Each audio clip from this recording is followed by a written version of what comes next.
Similarly to the pork belly I used in my last video, pork loin is another affordable cut of meat.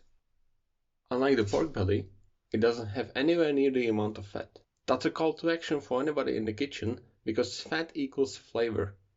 And so, the pork loin needs a lot of assistance to make it flavorful and mouth-watering.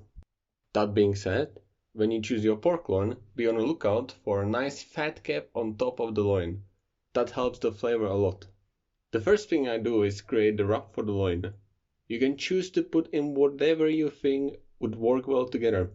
That's what I'm doing. For my wrap, I'm using 3 tablespoons of olive oil, half tablespoon of cayenne pepper, half tablespoon of salt, 1 tablespoon of sweet paprika, and half tablespoon of dried thyme. Then I'm mixing it together. I'm pretty happy with the way the wrap looks. Now it's time to put it on the meat. The loin should be laid in the baking form with the fat cap pointing up, so the meat gets washed in the juices it produces.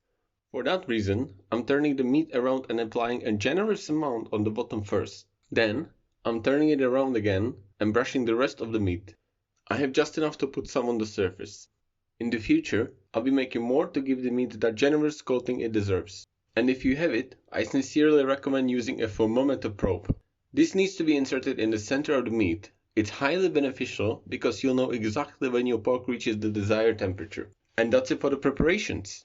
The loin now goes into the 180 degrees Celsius preheated oven for about an hour, or until the internal temperature reaches 63 degrees Celsius. And look at it now! All the delicious juices from the meat formed a nice sauce on the bottom of the baking pan, and the meat looks stunning! It needs to rest for 10 to 15 minutes to absorb all the juices. And once that time is over, I'm super excited to cut into it. And it looks absolutely delicious. This is an inexpensive dinner for the whole family.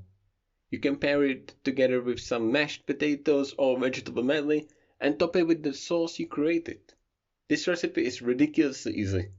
You just need to prepare it, stick it in the oven and forget about it until it's done. So why not give it a try? Cooking at home is easy.